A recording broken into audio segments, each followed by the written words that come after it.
Hello and welcome to Miniature Adventures. I'm Big Lee and this week I want to discuss the breaking point. Why armies stop fighting. So this week's talking point comes from a subscriber question, this time from regular commenter Jack Chisnell.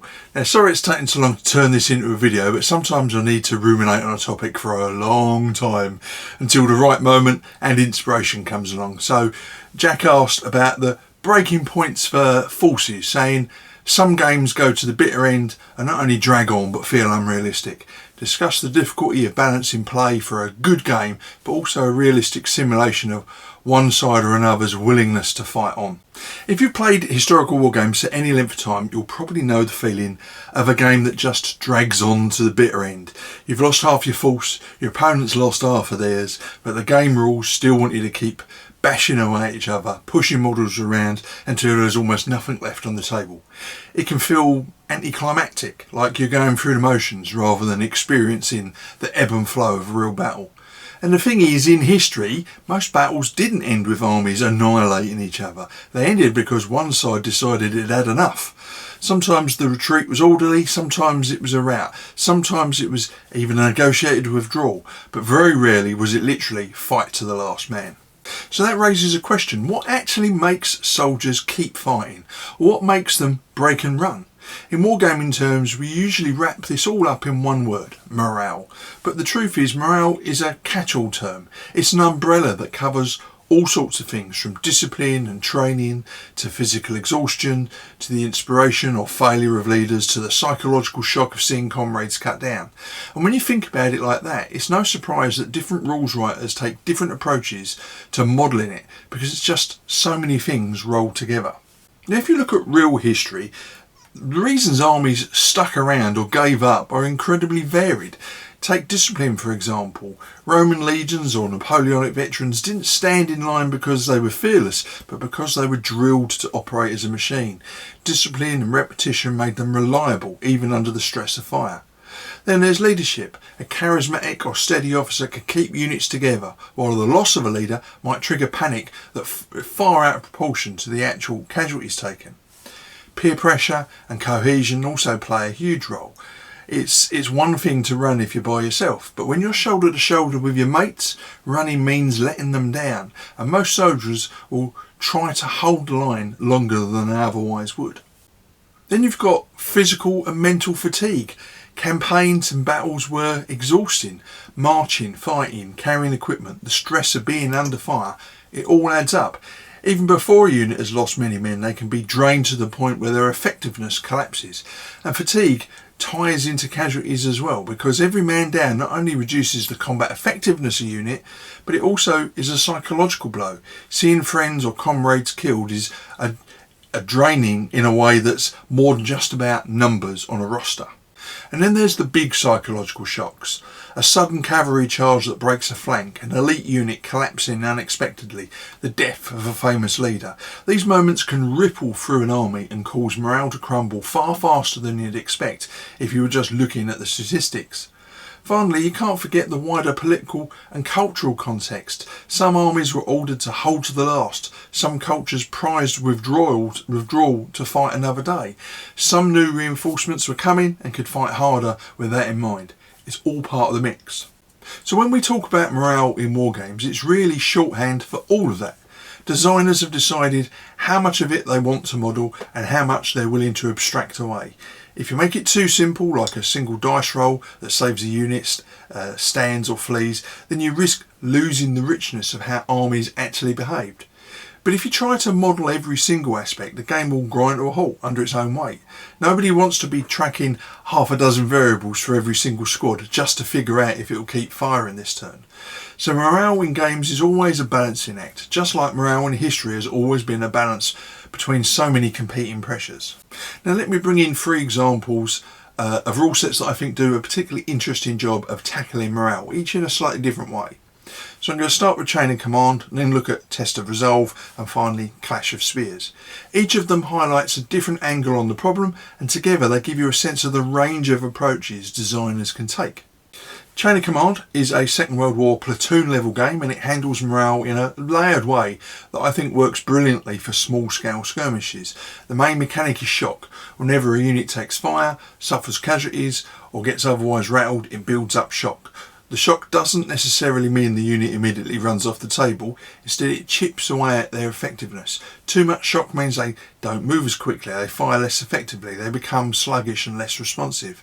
At the same time, shock points can overwhelm the leaders who are trying to hold the unit together. If a squad is carrying too much shock compared to how many men are left, it becomes brittle and eventually it may break and run. But that's only the first layer. The second layer is the overall false morale. This represents the will of the entire platoon to stay in the fight. You start the game with a set morale level and certain events chip away at it, losing a leader, losing a squad, or sometimes just suffering setbacks. As the false morale ticks down, your options narrow, and eventually if it hits zero, the game ends because the platoon as a whole has collapsed.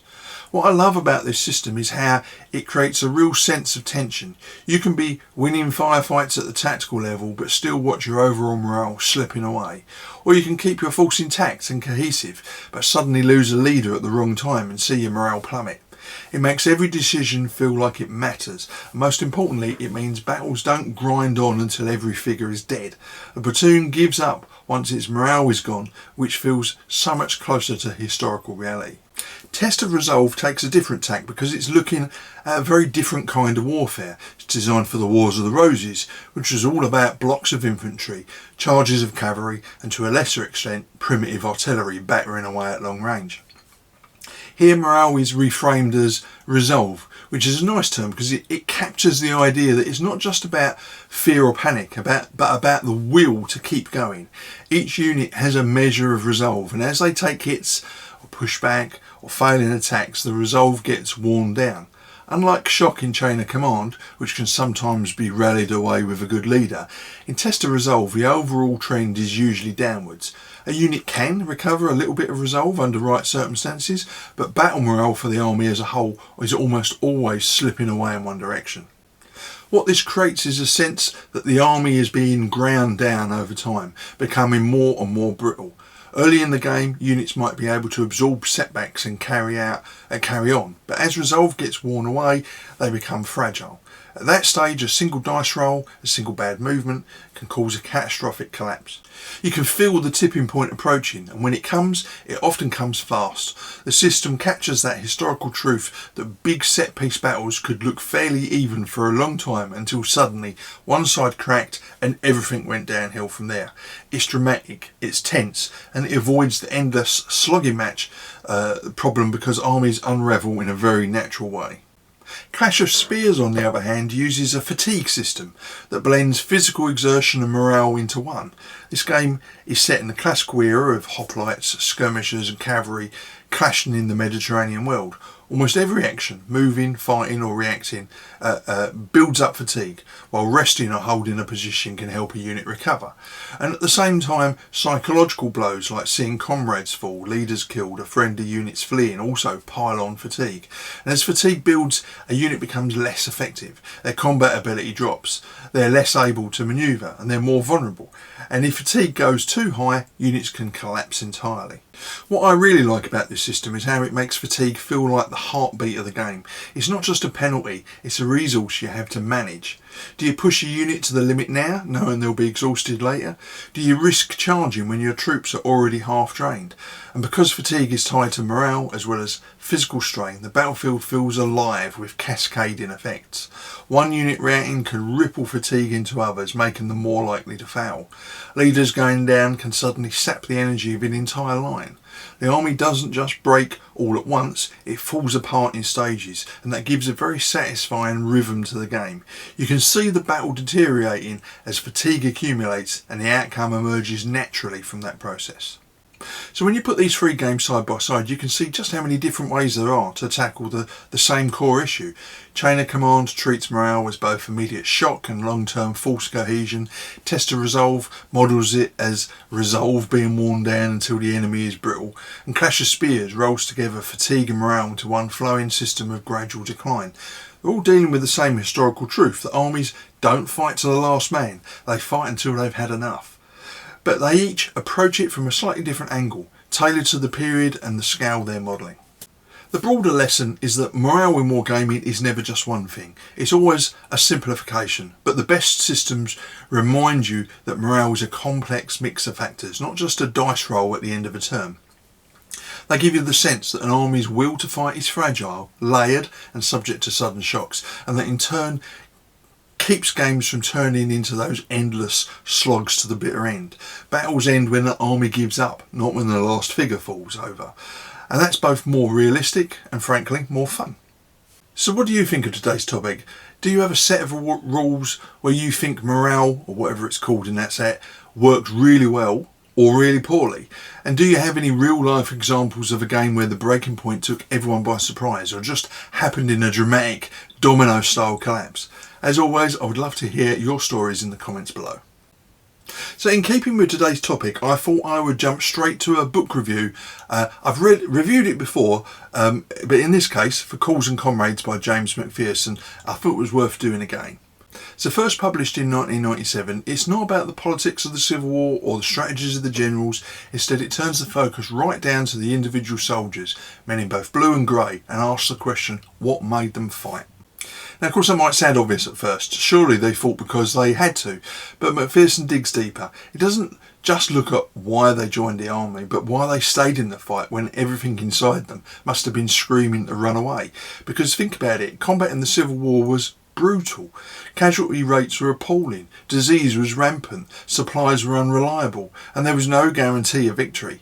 Any sane person dropped into that situation would probably look for the first chance to head home. But these men didn't, so why not? The strength of McPherson's book is that he doesn't guess, and he doesn't rely on officer memoirs or hindsight. Instead, he lets the soldiers speak for themselves. Literacy rates were surprisingly high by the 1860s, and ordinary men wrote an astonishing number of letters.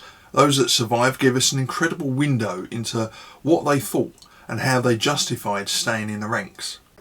What comes through in these letters is a mix of motivations. On the one hand, there's the personal side. Men fought for their comrades next to them, for their families back home, and for honour and duty. But there's also a very strong ideological element. These weren't unthinking farm boys pushed into battle. They read newspapers, they debated politics, they engaged with the arguments of their leaders. Northern soldiers talked about preserving the Union, increasingly ending slavery. Southern soldiers talked about defending their homes and resisting what they saw as tyranny. And as the war dragged on, rather than becoming more cynical, many of them became even more committed. And of course I want to draw a link to the subject of the day, morale rules. If you've ever played a tabletop war game, whether it's Fire and Fury, Altar of Freedom, or even something much older like Johnny Reb, you'll know that morale is one of those key mechanics that decides when a unit or even a whole army has had enough. Soldiers don't usually fight to the last man. At some point they break, they run, or at least they stop being effective. What McPherson's book does is give us a human perspective on that exact question. What keeps men in the fight and what makes them finally give up? And what he shows is that it isn't just fear or courage, but this complicated web of duty, ideology, peer pressure and belief. In game terms, morale rules are an abstraction of all of that. They're a way of representing the psychology of battle without having to roleplay every individual soldier. So in a sense, For Calls and Comrades is like the ultimate sourcebook for understanding morale.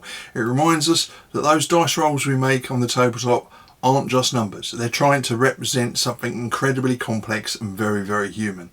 The book makes it clear that soldiers weren't automatons, but nor were they cowards waiting to flee. They were men who wrestled with fear and conviction in every battle, and the remarkable thing is how often conviction won out. And maybe that's the real value of this book for us as gamers. It takes something we usually think of in mechanical terms, morale tests, breakpoints, cohesion, and it shows us the messy human reality behind it. The Civil War soldiers in McPherson's pages stayed in the fight not because they were fearless, but because they had powerful reasons not to quit. And that in turn is why morale systems exist in wargames, to capture the tension of that question. How much more can they take before they have finally had enough? So that's it for this week. As always, please join the conversation in the comments below. And if you enjoyed the video, please like, subscribe and share. And maybe consider becoming a member for extra content. And of course, if you want to keep up to date with weekly content from the channel, please tap the bell notification icon. So until next week, stay safe, keep gaming, and of course, keep rolling high.